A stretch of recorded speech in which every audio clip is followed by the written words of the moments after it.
नमस्कार दोस्तों, मैं आशुतोष आपका स्वागत करता हूं अपने चैनल दोसाकारा वैदिक एस्ट्रोलॉजी में। वार्षिक राशिफल के कड़ी में आज हमारा जो वीडियो वो है कर्क राशि के ऊपर। तो सबसे पहले हम ये समझते हैं कि ट्रांजिट के हिसाब से कैसा क्या रहने वाला है। जैसा कि आप अगर स्क्रीन पे देख रहे होंगे कि सूर्य का जो ट्रांजिट है वो करीब 16 दिसंबर को ऑलरेडी धनु राशि में हो चुका है और 14 जनवरी 2024 को मकर राशि में जाने वाले हैं। बेसिकली सूर्य का जो ट्रांजिट है वो करीब 30 दिन का होता है।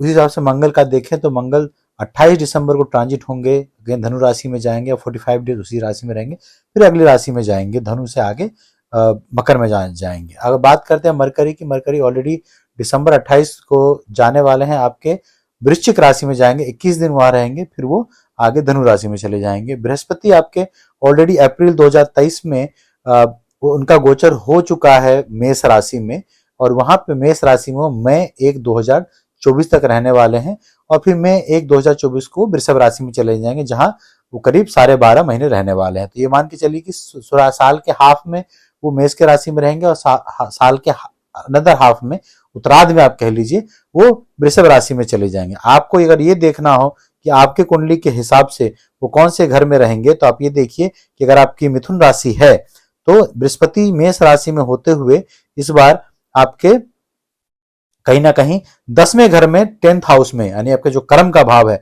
वहां बृहस्पति रहेंगे मई 1 तारीख तक।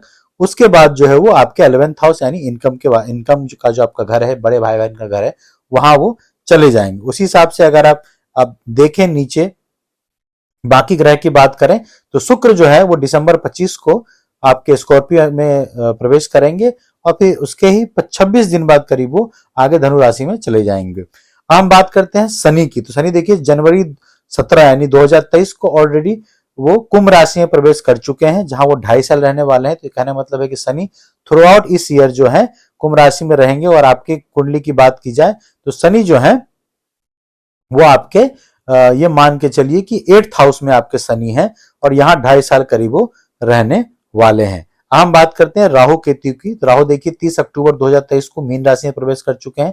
अब चूंकि राहु 19 महीने के लिए गोचर करते हैं तो वो रही रहने वाले हैं, करीब पूरे साल मीन राशि में रहेंगे। केतु जो है आपके 30 अक्टूबर को ही वो कन्या राशि में ट्रांजिट कर चुके हैं। अगर आपको ये देखना हो आपकी कुंडली में क्या उनके गोचर के हिसाब से कौन से राशि में है, तो देखिए राहु जो है आपके 9th हाउस में है मीन राशि पे, वहीं केतु आपके तीसरे घर में कन्या राशि पे विद्यमान है। अब हम देखेंगे कि इसका रिजल्ट जो है बड़े ग्रहों का बेसिकली जो ट्रांजिट है वो किस हिसाब से आपको रिजल्ट देता है, कौन से घर में उनकी दृष्टि। तो सबसे पहले देखिए बृहस्पति 1 मई 2024 तक बात करें तो बृहस्पति आपके 10th हाउस में है, मंगल के साइन पे, मित्र राशि में है। तो अब तक आपको जॉब वगैरह में कोई ना कोई प्रमोशन इस साल जरूर मिला होगा अप्रैल 2023 के बाद कहीं ना कहीं, क्योंकि कर्क राशि है तो कहीं ना कहीं मित्र भी है वो चंद्रमा के, तो एक तरीके से कह सकते हैं कि शुभाशुभ ग्रह माने ही जाते हैं और 10th हाउस कर्म भाव में अच्छा रिजल्ट देते हैं। केंद्र में है तो महापुरुष योग भी बनाते हैं, जिसको आप हमसा महापुरुष योग आप कह सकते हैं। बृहस्पति अगर केंद्र में हो 1, 4, 7 और 10 तो इसको आप हमसा महापुरुष योग भी कह सकते हैं। और चूंकि अपने मित्र के राशि में है, मंगल के राशि में है, तो यहाँ अच्छा रिजल्ट देते हैं। उनकी 5वीं दृष्टि धन पे है, तो कहीं ना कहीं किसी भी तरीके से आप धन संचय करने में कामयाब रहे होंगे। आपका वाणी काफी मधुर रही होगी, जिसके वजह से आपको परिवार से भी सुख मिलेगा और अपना काम कहीं ना कहीं तरीके अपने वाणी की वजह से, अपने व्यवहार की वजह से आप निकाल पाएंगे। उनकी जो 7वीं दृष्टि है वो उनकी आपके 4th हाउस पे थी। 4th हाउस में तो दृष्टि तो नहीं है, लेकिन फिर भी अगर गाड़ी घोड़ा चल संपत्ति वगैरह अगर आप लेना चाहते हैं तो आप मई 1 2024 से पहले कर सकते हैं। कोई प्रॉपर्टी आप लेना चाहते हैं तो ये सही समय होगा कि मई 2024 तक आप ये काम कर लें। किसी भी तरीके का आपका वाहन वगैरह का है तो ये सही समय है लेने का। आप देखिए 7th उनकी जो 9वीं दृष्टि है वो आपके कहीं ना कहीं 6th हाउस पे हो रही है। मित्र दृष्टि है, मित्र क्या उनके अपने ही खुद का ही घर पे वो नजर डाल रहे हैं, जो कि धनु राशि का उनकी मूल त्रिकोण राशि है। तो ये मान के चलिए कि जो रोग रिपु और ऋण है उनसे आपको कहीं ना कहीं छुटकारा मिलने लग गया होगा और मई 2001 आते आते तक काफी कुछ हद तक इन चीजों से आप निकल पाएंगे। तो बृहस्पति कहने का मतलब है कि ये मई 1 2024 तक काफी अशुभ अशुभ आपके लिए होने वाले हैं। अब देखिए जैसे बृहस्पति 2 मई को आपके क्या नाम है टॉरस यानी वृषभ राशि में जाएंगे तो आपके 11th हाउस यानी इनकम वाले घर में चले जाएंगे। हालांकि शुक्र उनके मित्र नहीं है, लेकिन दोनों ही घर कहीं ना कहीं शुभ माने जाते हैं। बृहस्पति और शुक्र काफी शुभ ग्रह माने जाते हैं। बृहस्पति 11th हाउस में है कर्क राशि के लिए, बहुत अच्छा है ये।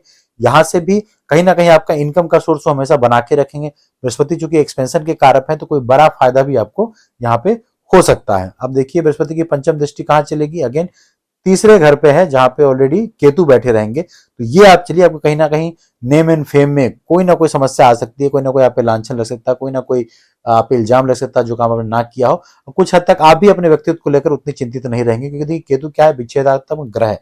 अब बृहस्पति जब उस पर नजर जाती है तो कहीं ना कहीं एक तरीके से मोक्ष की प्रवृत्ति बनती है, यानी कि विच्छेद की प्रवृत्ति बनती है। तो ये समय आपके अपने छोटे भाई बहन से भी आपका कहीं ना कहीं मनमुटाव हो सकता है। तो उस पर आप जैसे ही मैं क्रॉस होगा आपका 1 मई, आपको बृहस्पति का उपाय करना चालू कर देना चाहिए। विष्णु सहस्त्रनाम का जाप कीजिए, बृहस्पतिवार को दान कीजिए, चैरिटी कीजिए, मंदिर में जाके सेवा दीजिए, तो कहीं ना कहीं बृहस्पति कुछ हद तक आपको इससे बचा लेंगे। उनकी जो 7वीं दृष्टि है आपके पंचम हाउस पे है। पंचम घर आपका रोग, पंचम आपका बच्चों का है, एजुकेशन का है, चिल्ड्रन का है, और कहीं ना कहीं लव प्रेम का भी घर माना जाता है, पूर्व जन्म का तो घर है ही। और यहाँ पे 8 नंबर वृश्चिक राशि, तो कहीं बहुत ही अच्छी स्थिति में दृष्टि है। बृहस्पति एक शुभाशुभ प्लैनेट है, तो 5th हाउस आपका काफी बेनिफिक हाउस माना जाता है। तो ये समय है जहां आपको पूर्व जन्म की किए गए कर्मों का अच्छा फल मिलने वाला है। बच्चों के लिए भी काफी अच्छा, अगर कोई आप तैयारी कर रहे हैं किसी कंपटीशन की, तो आप ये मान के लिए मई के बाद आपको उसमें कहीं ना कहीं सफलता जरूर मिलेगी। जो बृहस्पति की 9वीं दृष्टि है आपके 7th हाउस पे चल रही, जो शनि का घर है, तो कह सकते हैं कि शनि और बृहस्पति की आपस में मित्रता नहीं है, लेकिन कोई भी तरह की समस्या अगर रिलेशनशिप या पार्टनरशिप में चल रही हो, तो क्योंकि शनि क्या है, शनि आपको एक धैर्य देते हैं। अभी शनि आपको बताते हैं कि कभी भी किसी को धोखा मत दो। बृहस्पति जब उस पर दृष्टि होती है तो वो चीज पे इफेक्ट उसका आ जाता है, कहीं ना कहीं स्पिरिचुअलिटी और विजडम भी उससे जुड़ जाता है। तो ये काफी अच्छा समय होगा अगर आपका कोई पार्टनरशिप रिलेशन में अपने पत्नी से कोई समस्या चल रही हो, तो बृहस्पति यहाँ पे आपको कहीं ना कहीं उसका सॉल्यूशंस आपको लाके देंगे।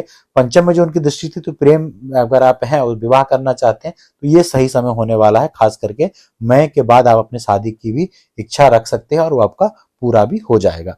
अब हम बात करते हैं शनि की। शनि देखिए आपके 8th हाउस में है शनि, और जो राशि है वो कुंभ राशि, अपने ही घर में बैठे हैं, तो लॉन्ग लाइफ के लिए काफी अच्छा है, लाइफ स्पेन के लिए काफी अच्छा है। यहाँ शनि आपको हर तरीके की परेशानियों से बचा के चलेंगे, क्योंकि अपने घर में है। और कोई भी मेलेफिक प्लैनेट अगर मेलेफिक हाउस में बैठता है तो वहाँ अच्छा रिजल्ट देता है, और अपने घर में तो है, आप ये मान के चलिए कोई भी प्लैनेट अपने घर को तो नुकसान नहीं पहुंचाता है। तो ये अच्छा समय है। कोई रिसर्च वगैरह के हिसाब से, मेहनत करने के हिसाब से शॉर्टकट आपको नहीं लेना, तो शनि बहुत अच्छा रिजल्ट यहाँ देने वाले हैं। कोई पुराना धन हो, कोई दवा गरा हुआ धन आप कह सकते हैं, या फिर कोई पुश्तैनी आपको कुछ अगर मिलने वाला है, तो ये सही समय होने वाला है, क्योंकि शनि थ्रू आउट आपके इस साल तो थ्रू आउट इसी घर में होने वाले हैं। अपनी तीसरी दृष्टि आपके कर्म भाव पे डाल रहे हैं, तो हो सकता है कि काम में ज्यादा मेहनत करना पड़े, लेकिन कहीं ना कहीं आपको प्रमोशन वगैरह दिलवाएंगे, नौकरी चेंज करवाने की संभावना यहाँ बनती है। क्योंकि वो मंगल का घर है, मित्र दृष्टि नहीं है, तो होगा क्या कि सब कुछ ठीक रहेगा, लेकिन आपको लगेगा कि कुछ ठीक नहीं है। आपका प्रमोशन हो भी जाए, सैलरी बढ़ भी जाए, कहीं ना कहीं फिर भी आपको कुछ ना कुछ अपने बॉस से थोड़ी समस्या रहेगी। आपको करना क्या है, पेशेंस रखना है, और अपने काम के द्वारा ये साबित करना है कि आप उस चीज के लायक हैं, तो चीजें आपके फेवर में काम करेंगी। बृहस्पति की 7वीं दृष्टि अगेन 2nd हाउस पे धन के, शनि की दृष्टि उतनी अच्छी नहीं मानी जाती है, और वो 5 नंबर वहां पे है, सूर्य का घर है। तो ये धन का आपको कहीं ना कहीं नुकसान, इस तरीके से अचानक से कुछ पैसा ला के भी देंगे कहीं से, लेकिन धन का भी कुछ ना कुछ आपको नुकसान होगा। कहने मतलब जमा करना चाहेंगे तो नहीं होगा, खर्च वगैरह होते चले जाएंगे। और कई बार ऐसा होगा कि परिवार से आपके संबंध खराब हो सकते हैं, बहुत ज्यादा सच बोल देने के कारण, तो ये आप उम्मीद कर सकते हैं।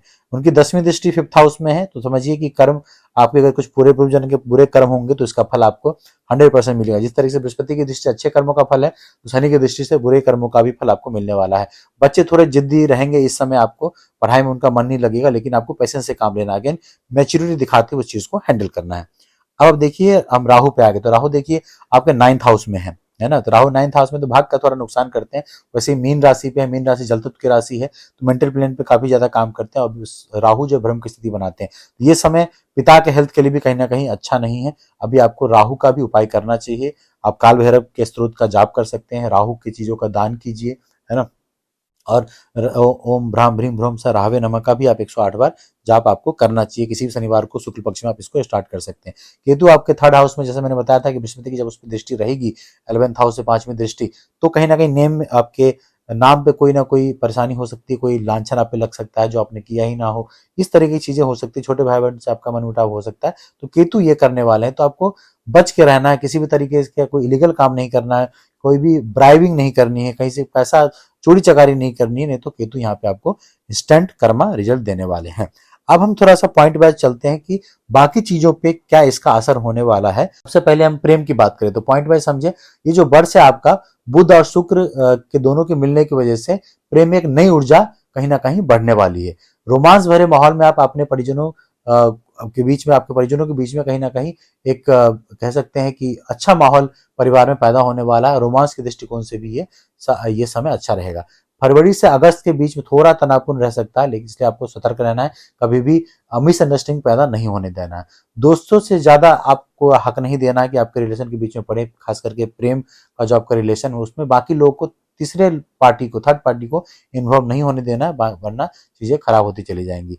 तीसरी तिमाही आप कह सकते हैं 9वें के बाद आप कुछ ना कुछ आपका अगर प्रेम है तो वो प्रेम विवाह में तब्दीली उसमें आ सकती है, आप चाहें तो शादी की तरफ जा सकते हैं, कहीं ना कहीं समय आपके लिए अच्छा रहने वाला है। अब हम बात करते हैं कैरियर के बारे में। देखिए कैरियर, शनि और सूर्य कहीं ना कहीं संयोजन होने वाला है दृष्टि के हिसाब से भी नौकरी में प्रगति आपको दिलाएंगे। जैसे मैंने बताया था, आपके विभागीय अधिकारियों के संबंध आपके अच्छे हो सकते हैं, लेकिन आपको क्या करना है, शॉर्टकट नहीं लेना, मेहनत करते रहना है, तो उनकी नजर आप पर रहेगी। बृहस्पति की 5वीं दृष्टि से सहकारियों को आपको सहयोग मिलने वाला है। 1 मई को बृहस्पति आपके 11 भाव में चले जाएंगे, तो कहीं ना कहीं आपको बड़े भाई बहन से भी सहयोग मिलेगा, इनकम कहीं ना कहीं से आता रहेगा, कुछ बड़ा भी आ सकता है। बीच बीच में आपको देखिए षड्यंत्रकारी तो है ही, आपके कर्म काम पे जुटे रहते हैं, तो कहीं ना कहीं आपको परेशानियां रहेगी, वो कुछ ना कुछ षड्यंत्र करते रहेंगे, आपकी सफलता से उनको हमेशा ही प्रॉब्लम रहेगी। इस पे आपको ध्यान रखना है, इसका सबका इलाज एक ही है, आप कहीं ध्यान मत दीजिए, अपना फोकस रखिए और मेहनत कीजिए। शिक्षा के हिसाब से देख लें, देखिए बुध और शुक्र की जो युति होने वाली है वर्ष की शुरुआत में वो अच्छी रहेगी। शनि की उपस्थिति का कुछ अवरोधों का आपको सामना करना पड़ सकता है, धैर्य बनाए रखें। छठे भाव में सूर्य मंगल की दृष्टि से प्रतियोगी परीक्षा में आपको सफलता मिलने वाली है। हम बात कर उच्च शिक्षा के बात आप करें तो विदेश जाने का मौका आपको मिल सकता है, अगर आप बाहर जाके पढ़ना चाहते हैं तो ये सही समय है। शिक्षा में उतार चढ़ाव के बावजूद वर्ष का जो आखिरी समय है वो आपको कहीं ना कुछ सफलता देखी जाएगा। हम बात करते हैं व्यापार की। देखिए 7वें भाव में शनि की स्थिति रहेगी, जिससे व्यापार में चुनौतियां आ सकती है। व्यापारिक पूंजियां निवेश से पहले सोच समझकर आपको करना हो, क्योंकि धन की हानि यहाँ पे हो सकती है। बृहस्पति की उपस्थिति के कारण 1 मई तक व्यापार में सुधार हो सकता है, बाद में थोड़ी चुनौतियां रहेंगी, लेकिन सुधार जरूर होगा। आगे बढ़ने के लिए आपको सामाजिक वृद्धि करने वाले लोगों का सहयोग लेना पड़ेगा। आप नेगेटिव लोगों के पास ना जाए, वो लोग जो समाज के बारे में सोचते हैं, अच्छे पॉजिटिव सोच वाले, उनके पास आप उनके साथ मिलकर कोई बिजनेस कीजिए, तो आपको कहीं ना कहीं पार्टनरशिप में भी सफलता मिलेगी। मंगल का गोचर 5 फरवरी से 15 मार्च तक का व्यापार में आपको अच्छे समझौते करवाएगा, लेकिन साथ में थोड़ी चेतावनी ये रहेंगी कि आंख बंद करके भरोसा नहीं करना है। जून से अगस्त तक बाहरी सहायता से व्यापार में सुधार हो सकता है, और जैसा कि मैंने कहा, जब व्यापार बढ़ेगा तो चुनौतियां भी रहेंगी। नवंबर से दिसंबर में आपको व्यापार में काफी अच्छी उन्नति होने वाली है 2024 में। अब बात करते हैं संपत्ति और वाहन की। देखिए पहले तिमाही आपका अच्छा रहने वाला है संपत्ति और वाहन के लिए। 1 से लेकर 18 जनवरी, 12 फरवरी से 7 मार्च और 31 मार्च से 12 जून और 18 सितंबर से 13 अक्टूबर के बीच वाहन आप खरीद सकते हैं। 19 मई से 12 जून के बीच वाहन खरीदना अधिक अनुकूल हो सकता है। 18 जनवरी से 7 मार्च और 12 फरवरी से 7 मार्च के बीच वाहन खरीदने से बचें, क्योंकि ये समय दुर्घटना का कारक बन सकता है। हम बात करते हैं धन और लाभ। देखिए सूर्य और मंगल के 7वें भाव में रहने से व्यय में वृद्धि हो सकती है, इसलिए धन को लेकर सावधान रहना चाहिए। शनि के साथ बृहस्पति की दृष्टि से विवादित संपत्ति से आपको बचना चाहिए। फरवरी के महीने में शेयर बाजार में निवेश अच्छा हो सकता है, और जुलाई से अगस्त के बीच भी लाभ हो सकता है, लेकिन लॉन्ग टर्म इन्वेस्टमेंट में जाएं, शॉर्टकट में ना जाएं। भाई बहनों या सामाजिक संबंधों के माध्यम से आपको आर्थिक सहायता मिल सकती है। नौकरी करने वालों के लिए वर्ष के उत्तरार्ध में यानी कि मई के बाद कहीं ना कहीं तनख्वाह में वृद्धि आप उम्मीद कर सकते हैं। अप्रैल से जून और सितंबर से अक्टूबर के बीच सरकारी क्षेत्र से भी आपको धन लाभ हो सकता है, बशर्ते आप किसी गवर्नमेंट से चीजों से जुड़े हो तब। अब हम स्वास्थ्य की बात करते हैं। देखिए सूर्य और मंगल के 6ठे भाव में स्थिति, शरीर का ताप बढ़ सकता है, इससे बुखार और सिर दर्द हो सकता है। अत्यधिक गर्मी, मिर्च मसाले के भोजन से बचें, क्योंकि इससे समस्याएं बढ़ सकती हैं। शनि और के साथ राहु की दृष्टि का संबंध बनने वाला है, तो शनि महाराज 8वें भाव में है, इसलिए बड़ी बीमारी से बचने के लिए सावधानी बरतें, छोटी छोटी समस्याओं को गंभीरता से लें और पहले से तैयार रहें। हालांकि शनि का इस घर में रह के अपने घर की तो सुरक्षा हमेशा ही करते हैं। मंगल का गोचर 15 मार्च से 23 अप्रैल तक मंगल और शनि अष्टम भाव में होंगे, जिसे सावधानी से वाहन चलाना आपके लिए काफी हिदायत भरा रहेगा। पुरानी समस्याओं का समाधान के लिए शल्य चिकित्सा भी हो सकती है, यानी कोई ना कोई ऑपरेशन की संभावना आपकी बन सकती है 15 मार्च से लेकर 23 अप्रैल के बीच में। नवम भाव में मंगल राहु का योग, देखिए 23 अप्रैल से 1 जून तक मंगल नवम भाव में होंगे, जिससे पिताजी के स्वास्थ्य की समस्या हो सकती है, कुछ ना कुछ बड़ा उनके जीवन में हो सकता है। सावधानी से वाहन आप चलाएं, क्योंकि यही आपके लिए अच्छा रहने वाला है। इस समय अपने ड्राइवर से चलाएं, खुद ना चलाएं।